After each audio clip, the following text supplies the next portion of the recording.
ini kalau tidak sedang tidur dia melewatkan sepanjang waktu dengan berharap sepenuh hati Dumbledore betul-betul datang menjemputnya. Harry merasa canggung sekali ketika mereka berjalan berdua sepanjang private drive. Dia belum pernah benar-benar mengobrol dengan kepala sekolahnya di luar Hogwarts, biasanya selalu ada meja di antara mereka. Ingatan akan pertemuan terakhir mereka berulang-ulang terlintas di benaknya juga, dan ini membuat Harry agak malu. Dia banyak berteriak dalam pertemuan itu, belum lagi berusaha keras menghancurkan beberapa milik Dumbledore yang paling berharga. Dumbledore, meskipun demikian, tampak sepenuhnya rileks. Tongkat siap, Harry, katanya ceria. Tetapi bukankah saya dilarang menggunakan sihir di luar sekolah, Profesor? Jika ada serangan, kata Dumbledore, aku memberimu izin untuk menggunakan mantra kontra kutukan atau penangkal sihir yang terlintas di benakmu.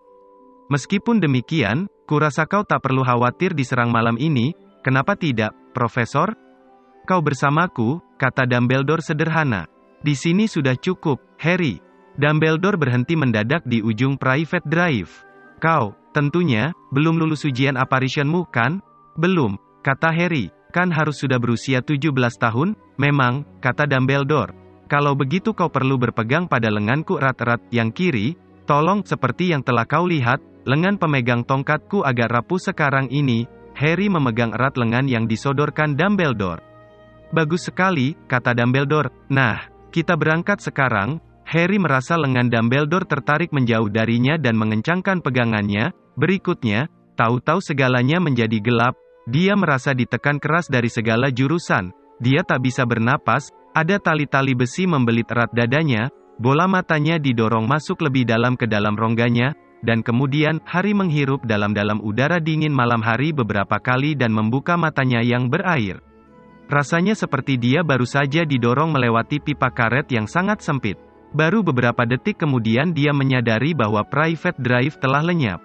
Dia dan Dumbledore sekarang berdiri di tempat yang tampaknya lapangan desa yang kosong, di tengahnya berdiri tugu peringatan perang yang sudah tua dan ada beberapa bangku. Pemahamannya menyusul perasaannya.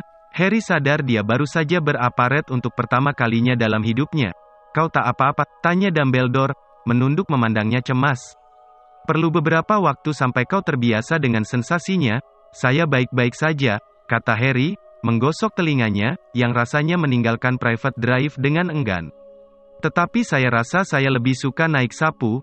Dumbledore tersenyum, menarik mantel bepergiannya sedikit lebih rapat di bagian leher, dan berkata, kesini. Dia berjalan dengan gesit, melewati losmen kosong dan beberapa rumah. Menurut jam di gereja di dekat situ, saat itu hampir tengah malam. Katakan padaku, Harry, kata Dumbledore. Bekas lukamu, apakah belakangan ini sakit? Tanpa sadar Harry mengangkat tangan ke dahinya dan menggosok bekas luka berbentuk sambaran petir. Tidak, katanya, dan saya bertanya-tanya soal itu. Saya pikir bekas luka itu akan sakit terus sekarang setelah Voldemort menjadi sangat kuat lagi. Dia mendongak mengerling Dumbledore dan melihat wajahnya diliputi ekspresi puas. Aku justru menduga sebaliknya, kata Dumbledore. Lord Voldemort akhirnya menyadari adanya akses ke pikiran dan perasaannya yang selama ini kau nikmati. Rupanya sekarang dia menggunakan occlumency terhadapmu. Saya tidak mengeluh, kata Harry, yang sama sekali tidak merasa kehilangan mimpi-mimpi buruk ataupun kilasan keflasan mengejutkan ke dalam pikiran Voldemort. Mereka membelok, melewati box telepon dan halte bus. Harry mengerling Dumbledore lagi. Profesor, Harry, di mana kita ini? Ini, Harry, adalah desa Batley Baberton yang indah. Dan apa yang kita lakukan di sini? Ah, ya, tentu saja, aku belum memberitahumu, kata Dumbledore. Nah, aku tak tahu sudah berapa kali aku mengatakan ini dalam beberapa tahun terakhir, tetapi kita, sekali lagi, kekurangan satu guru. Kita berada di sini untuk membujuk rekan kerja lamaku untuk meninggalkan masa pensiunnya dan kembali ke Hogwarts. Bagaimana saya bisa membantu soal itu, Profesor? Oh, kurasa kita akan menemukan kegunaanmu, kata Dumbledore tak jelas. Belok kiri, Harry. Mereka berjalan sepanjang jalan kecil curam yang diapit deretan rumah. Semua jendelanya gelap. Rasa dingin aneh yang telah menyelimuti private drive selama 2 minggu, juga terasa di sini. Teringat Dementor, Harry menoleh ke belakang dan menggenggam tongkat sihir dalam sakunya untuk menenteramkan hati. Profesor, kenapa kita tidak langsung saja beraparet di dalam rumah rekan kerja lama Anda? Karena itu sama tidak sopannya seperti kita menendang pintu depannya, kata Dumbledore. Kesopanan menuntut kita memberi kesempatan kepada sesama penyihir untuk menolak kedatangan kita. Lagi pula, sebagian besar tempat tinggal para penyihir dilindungi dengan sihir untuk menghalangi apparition yang tak diinginkan. Di Hogwarts, misalnya saja, siapapun tak bisa beraparet dimanapun di dalam bangunan maupun halamannya, kata Harry cepat. Hermione Granger yang memberitahu saya, dan dia benar sekali. Kita belok kiri lagi, lonceng gereja di belakang mereka berdentang menyatakan tengah malam. Harry bertanya-tanya dalam hati kenapa Dumbledore tidak menganggap tidak sopan mengunjungi kawan lamanya larut malam begini. Namun, sekarang setelah obrolan dibuka, ada pertanyaan-pertanyaan lain yang lebih mendesak. Sir, saya melihat di Daily Prophet Fudge telah dipecat, betul, kata Dumbledore, sekarang berbelok ke jalan kecil yang curam. Dia digantikan, kau pasti juga sudah melihat, oleh Rufus Scrimger, yang tadinya kepala kantor Auror.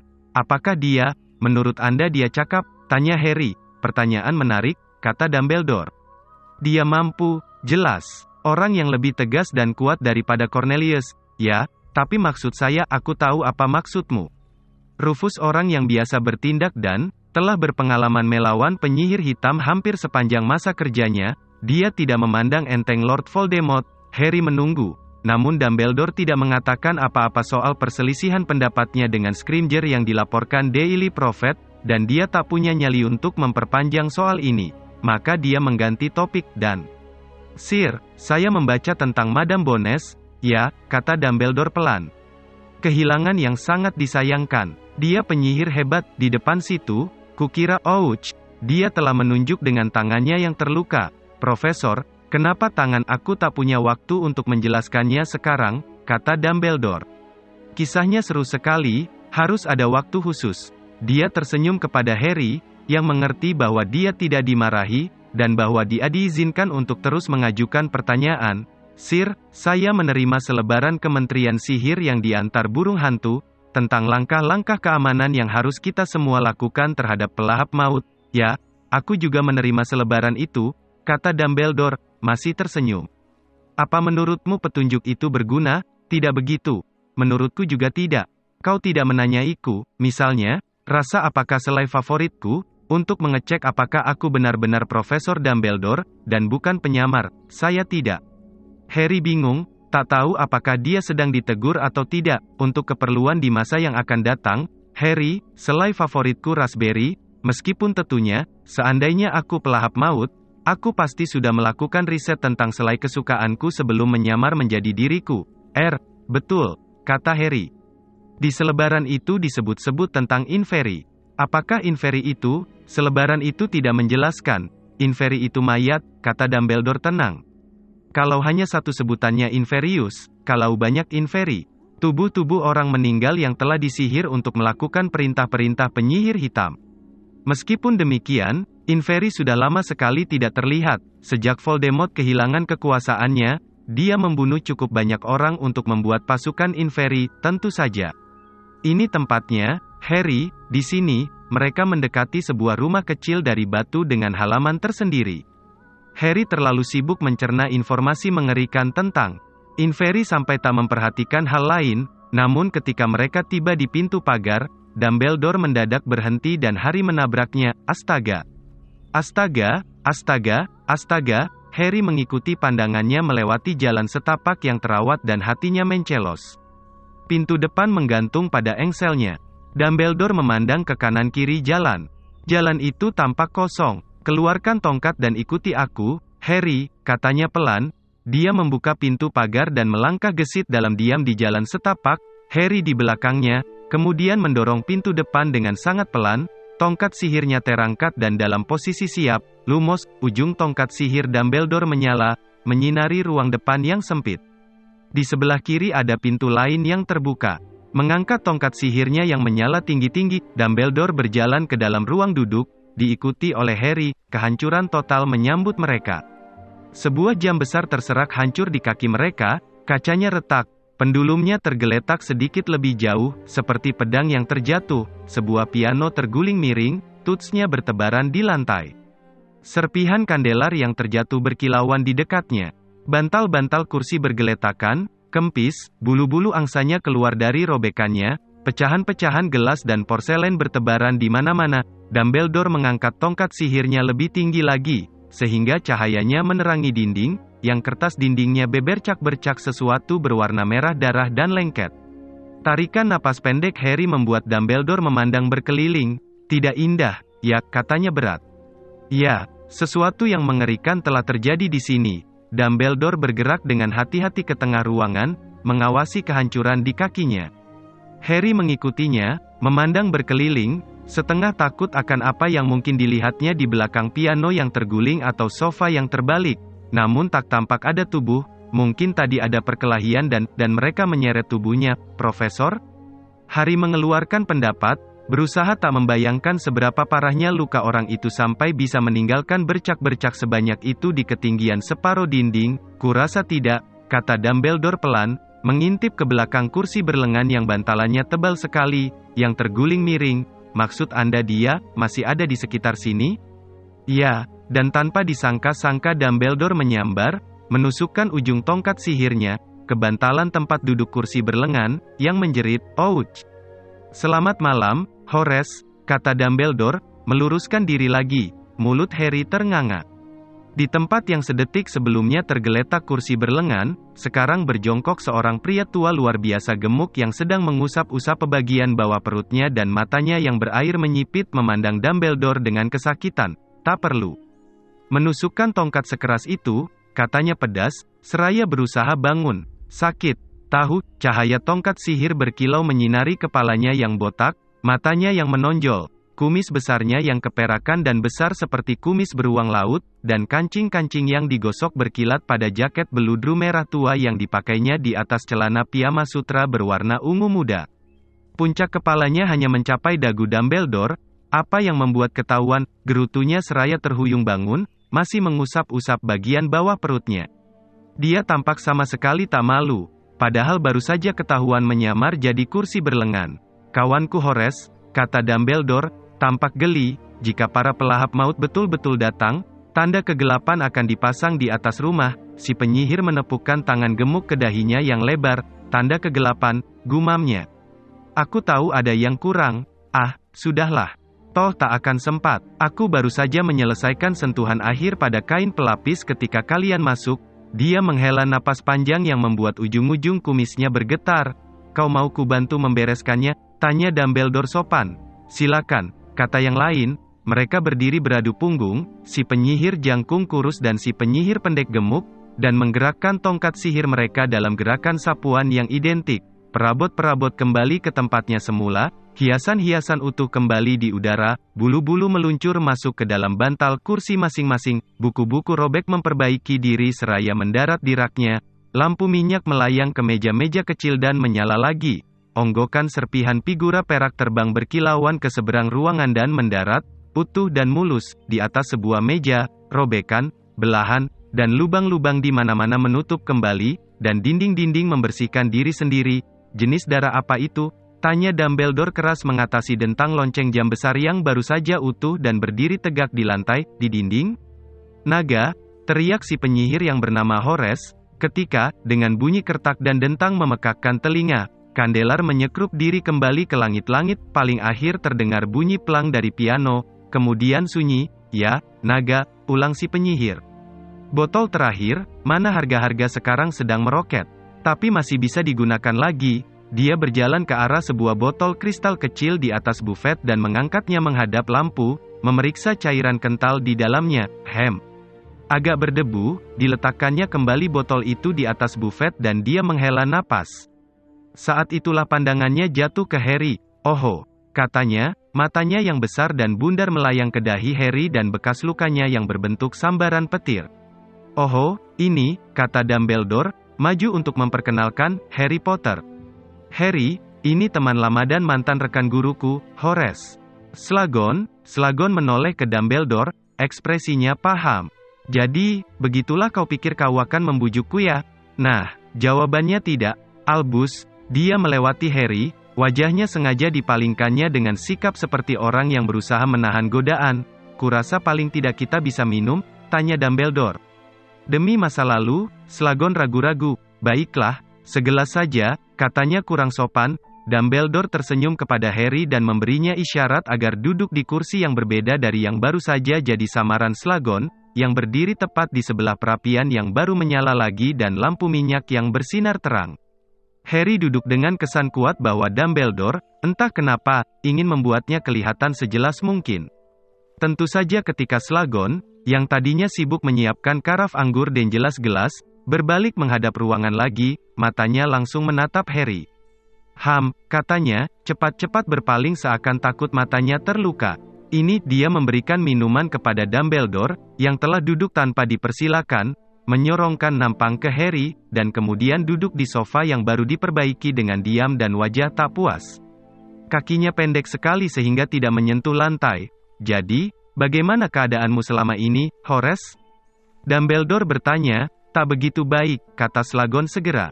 Dada lemah, sesak napas, rematik juga, tak bisa lagi bergerak seperti dulu.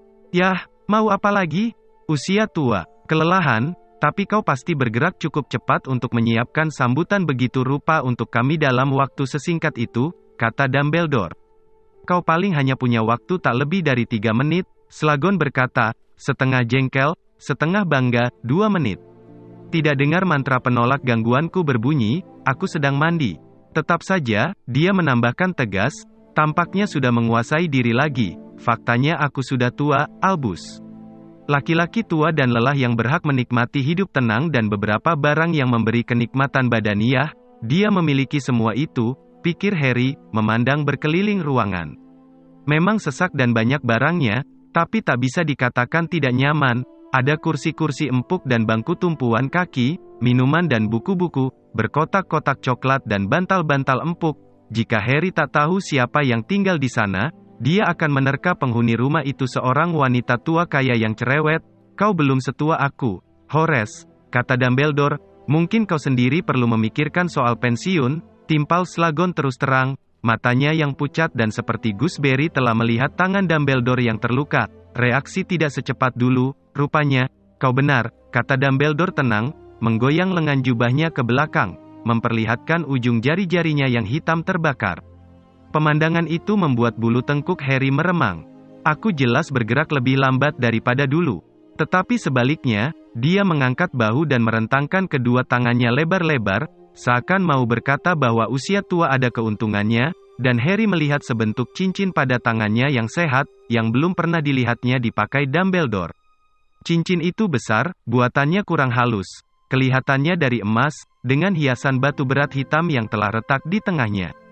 Mata Slughorn selama beberapa saat menatap cincin itu juga, dan Harry melihat kernyit kecil sejenak menghiasi dahinya yang lebar.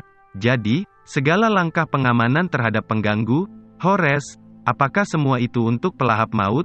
Atau untukku? Tanya Dumbledore. Apa yang diinginkan pelahap maut dari orang tua yang tak berdaya seperti aku? Tuntut Slughorn, kubayangkan mereka akan menginginkan kau menggunakan bakatmu yang banyak untuk kekerasan, siksaan, dan pembunuhan, kata Dumbledore. Apakah kau mau mengatakan mereka belum datang untuk merekrutmu? Slughorn menatap jengkel Dumbledore sesaat, kemudian bergumam, aku tak memberi mereka kesempatan. Aku pindah-pindah terus selama setahun ini. Tak pernah tinggal di suatu tempat lebih dari seminggu. Pindah dari rumah Magel yang satu ke rumah Magel yang lain, pemilik rumah ini sedang berlibur di Kepulauan Kanari. Menyenangkan sekali, aku akan menyesal meninggalkannya. Cukup gampang kalau kau tahu bagaimana menggunakan mantra pembeku pada alarm tanda bahaya absurd yang mereka gunakan alih-alih teropong curiga dan memastikan para tetangga tidak melihatmu memasukkan piano. Banyak akal, kata Dumbledore. Tapi kedengarannya agak melelahkan bagi orang tua tak berdaya yang mendambakan kehidupan tenang. Nah, seandainya kau kembali ke Hogwarts, kalau kau akan bilang hidupku akan lebih tenang di sekolah yang banyak masalahnya itu, jangan buang-buang tenaga, Albus. Aku boleh saja dalam persembunyian, tetapi desas-desus aneh telah kudengar sejak Dolores Umbridge pergi. Jika begitu caramu memperlakukan para guru sekarang ini, Profesor Umbridge mendapat masalah dengan kawanan Centaurus kita, kata Dumbledore. Kurasa kau, Horace, tak akan masuk ke dalam hutan dan menyebut sekelompok Centaurus yang marah keturunan campuran kotor, itukah yang dilakukannya, kata Slughorn.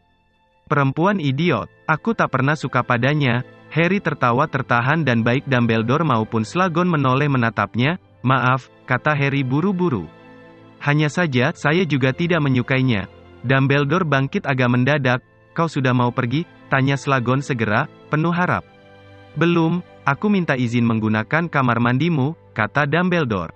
Oh, kata Slughorn, tampak jelas kecewa.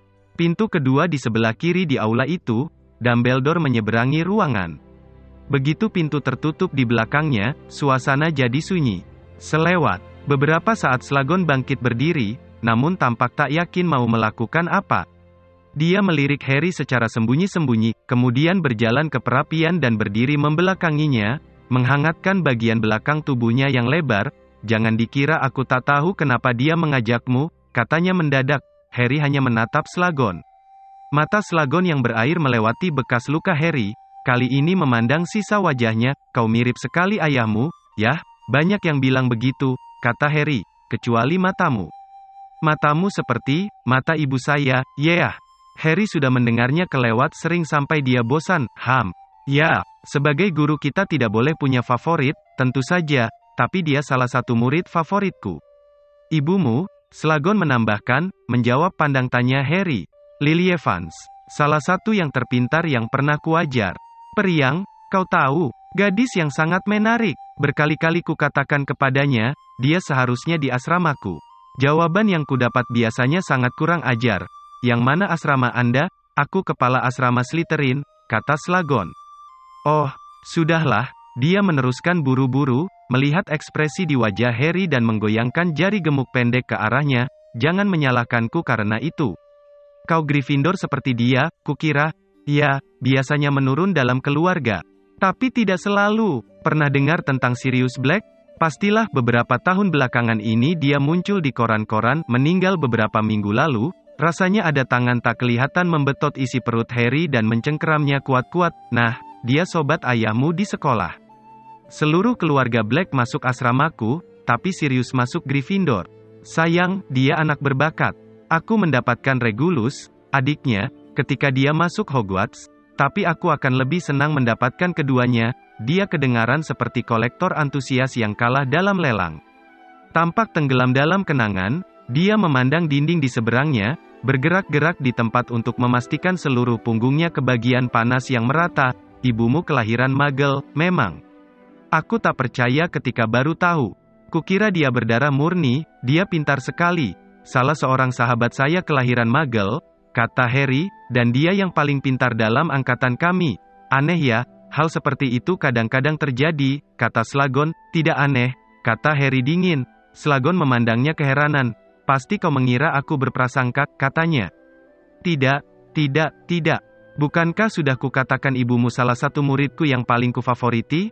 Dan ada Dirk Creswell di tahun sesudah ibumu, sekarang kepala kantor hubungan Goblin, dia juga kelahiran Muggle, murid yang sangat berbakat, dan masih memberiku informasi orang dalam tentang apa yang terjadi di Gringotts. Dia melompat-lompat sedikit, tersenyum berpuas diri, dan menunjuk ke banyak figura foto berkilat di atas lemari hias, masing-masing isinya bergerak-gerak, semua mantan murid, semua ditandatangani.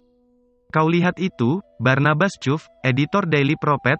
Dia selalu tertarik mendengar komentarku tentang berita yang ditampilkan. Dan Ambrosius Flume, pemilik Honeydukes, selalu kirim sekeranjang permen setiap ulang tahunku, hanya karena aku yang memperkenalkannya kepada Ciceron Harkis, yang memberinya pekerjaannya yang pertama.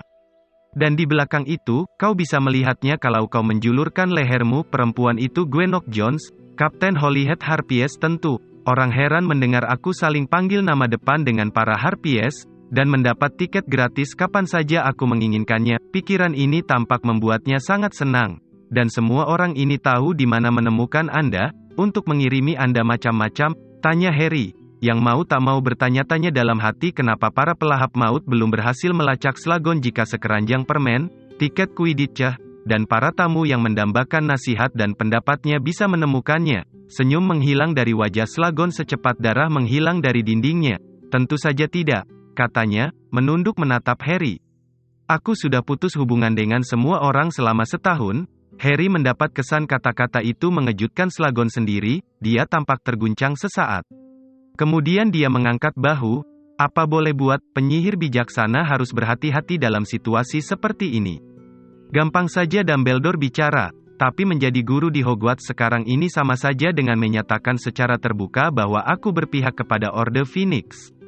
Dan walaupun aku yakin mereka sangat mengagumkan dan pemberani dan segalanya yang baik-baik, secara pribadi aku tidak suka akan tingginya tingkat kematiannya. Anda tidak harus bergabung dengan Orde untuk mengajar di Hogwarts, kata Harry, yang tak bisa mencegah nada mencemooh dalam suaranya. Sulit bersimpati dengan kehidupan nyaman Slughorn jika dia teringat Sirius, meringkuk dalam gua, dan hidup dengan makan tikus. Sebagian besar guru bukan anggota Orde dan tak seorang pun dari mereka terbunuh, yah, kecuali kalau Anda memperhitungkan Quirrell, dan dia layak menerima kematiannya mengingat dia bekerja sama dengan Voldemort. Harry yakin Slughorn termasuk penyihir yang tak tahan mendengar nama Voldemort disebut, dan dia tidak dikecewakan. Slughorn bergidik dan menguak memprotes, yang diabaikan Harry. Saya kira staf Hogwarts lebih aman daripada kebanyakan orang lain karena Dumbledore adalah kepala sekolahnya, bukankah beliau satu-satunya yang ditakuti Voldemort? Harry melanjutkan, Slughorn menatap kosong selama beberapa saat, tampaknya dia memikirkan kata-kata Harry, ya, memang benar bahwa dia yang namanya tak boleh disebut tidak pernah mencari perkara dengan Dumbledore, gumamnya enggan. Dan kurasa orang tak bisa membantah bahwa karena aku tidak bergabung menjadi pelahap maut, dia yang namanya tak boleh disebut tak bisa menganggapku teman. Dalam hal ini, aku mungkin lebih aman kalau sedikit lebih dekat dengan Albus. Aku tak bisa berpura-pura bahwa kematian Amelia Bones membuatku terguncang.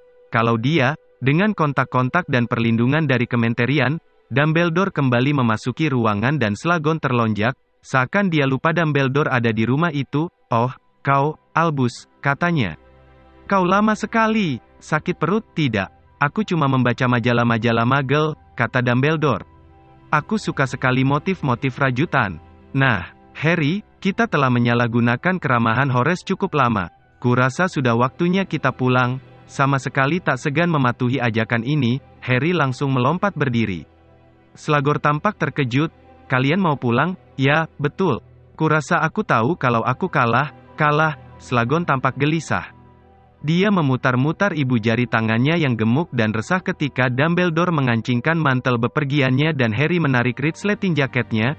Yah, sayang kau tidak menginginkan pekerjaan itu, Horace, kata Dumbledore, mengangkat tangannya yang tak terluka memberi salut selamat tinggal.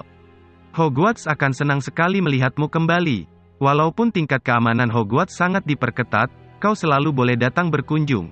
Kalau kau mau, ya, kau, baik sekali, selamat tinggal. Kalau begitu, baik, kata Harry.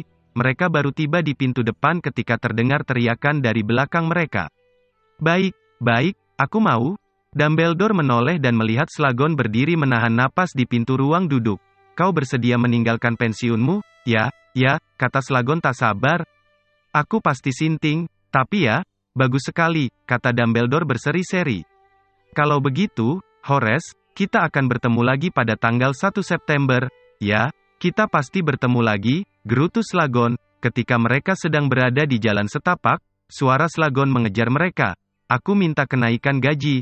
Dumbledore tertawa kecil. Pintu pagar menutup di belakang mereka dan mereka menuruni bukit menembus kabut gelap yang melayang-layang. Bagus sekali, Harry, kata Dumbledore. Saya tidak melakukan apa-apa, kata Harry keheranan. Oh ya, kau melakukan sesuatu. Kau menunjukkan kepada Horace betapa banyak keuntungan yang diperolehnya dengan kembali ke Hogwarts. Kau menyukainya, Harry tak yakin apakah dia menyukai Slughorn atau tidak. Menurutnya Slughorn cukup menyenangkan, tapi dia tampaknya juga shock dan, kendati pun mengatakan sebaliknya, kelewat heran bahwa orang kelahiran Muggle bisa jadi penyihir hebat. Horace, kata Dumbledore, membebaskan Harry dari tugas menyebutkan. Semua itu, senang hidup nyaman. Dia juga senang berada bersama para penyihir terkenal, sukses, dan berkuasa. Dia menikmati perasaan bahwa dia memengaruhi orang-orang ini.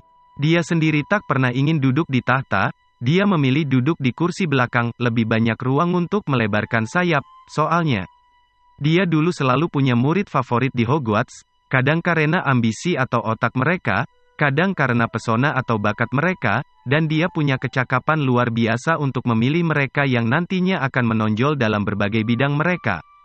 Horace membentuk semacam klub bagi para murid favoritnya, dengan dia sendiri di pusatnya, saling memperkenalkan mereka, menjalin kontak berguna di antara para anggotanya, dan selalu menuai keuntungan sebagai imbalannya, entah sekotak gratis permen nanas favoritnya atau kesempatan untuk merekomendasikan anggota junior berikutnya ke kantor hubungan Goblin.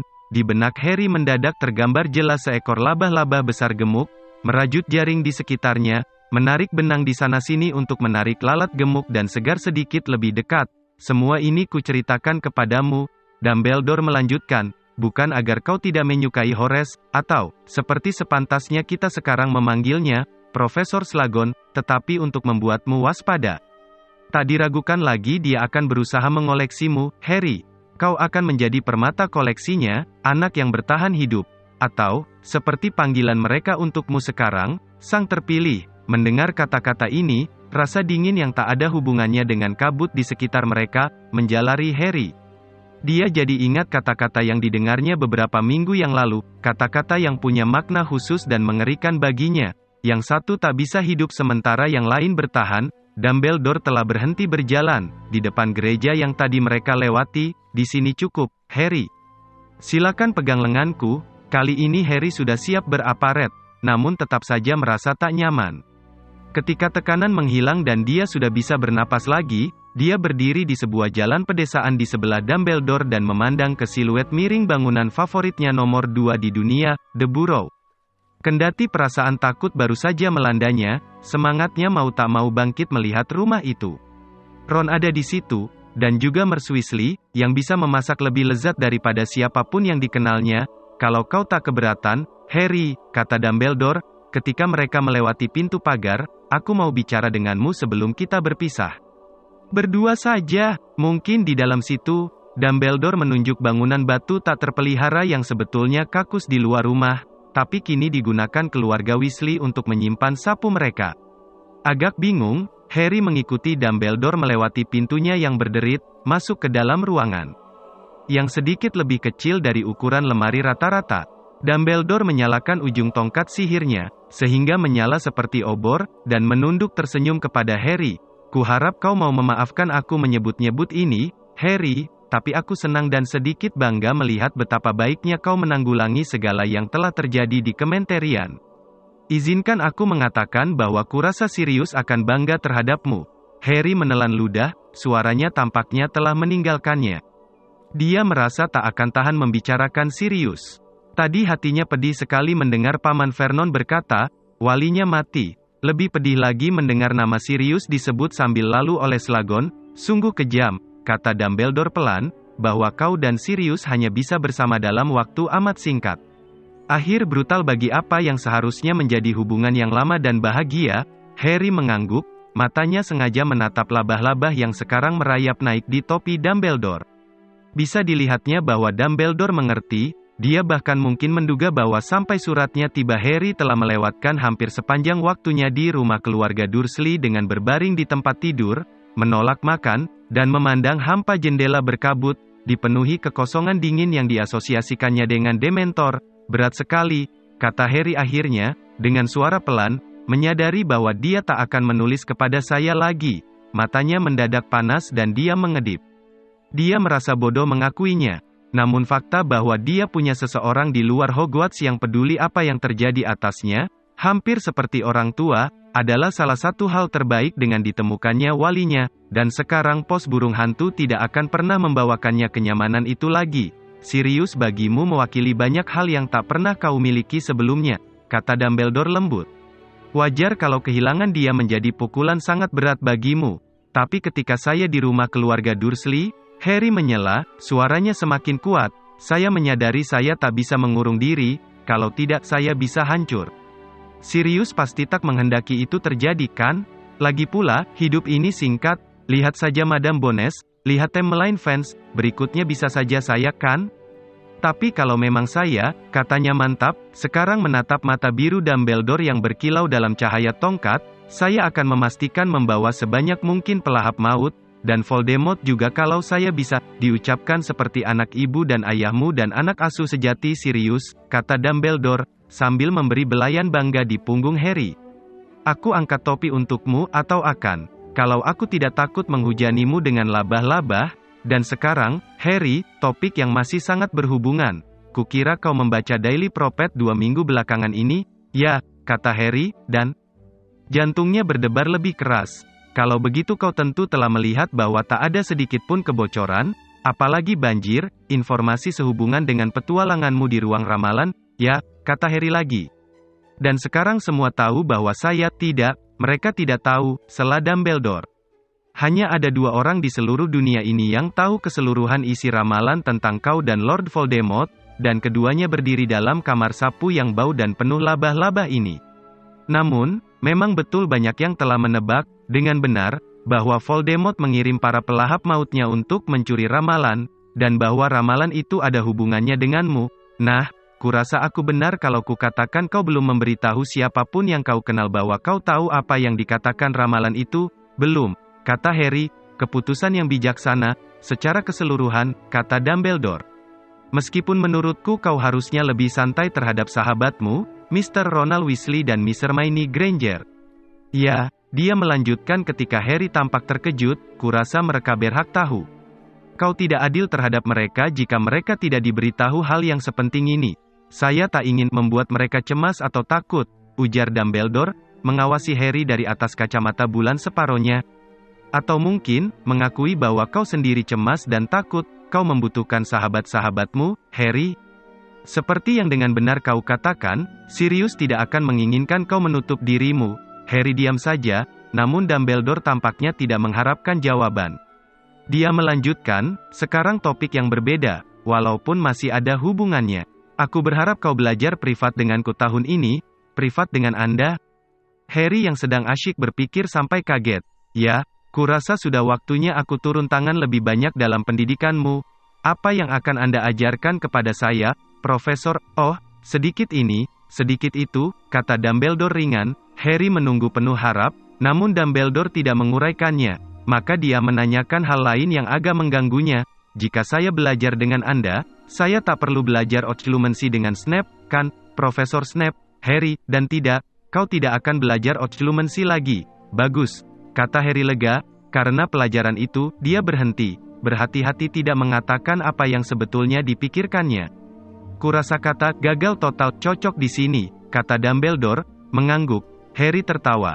Itu berarti saya tidak akan banyak bertemu Profesor Snape mulai sekarang, katanya, karena dia tidak mengizinkan saya melanjutkan pelajaran ramuan, kecuali saya mendapat nilai outstanding dalam OWL, yang saya rasa tidak. Jangan menghitung anak ayam sebelum telurnya menetas, kata Dumbledore serius. Ngomong-ngomong soal OWL, nilai kalian akan keluar siang nanti. Ada 2 hal lagi, Harry, sebelum kita berpisah. Yang pertama, aku ingin mulai sekarang kau selalu membawa jubah gaibmu. Bahkan di dalam Hogwarts. Untuk berjaga-jaga, kau mengerti, Harry mengangguk, dan terakhir, selama kau tinggal di sini, The Burrow dilengkapi pengamanan paling tinggi yang bisa diberikan kementerian. Tindakan ini menyebabkan beberapa ketidaknyamanan bagi Arthur dan Molly, semua pos mereka, misalnya, diperiksa di kementerian, sebelum diteruskan. Mereka sama sekali tidak keberatan, karena yang terpenting bagi mereka adalah keselamatanmu. Maka, sungguh kelewatan jika kau membalasnya dengan mempertaruhkan lehermu selama kau tinggal bersama mereka. Saya mengerti, kata Harry buru-buru. Baiklah kalau begitu, kata Dumbledore, mendorong terbuka pintu kamar sapu dan melangkah ke halaman. Aku melihat lampu di dapur. Jangan biarkan Molly kehilangan kesempatan lebih lama lagi untuk menyesali betapa kurusnya kau. Akhir bab.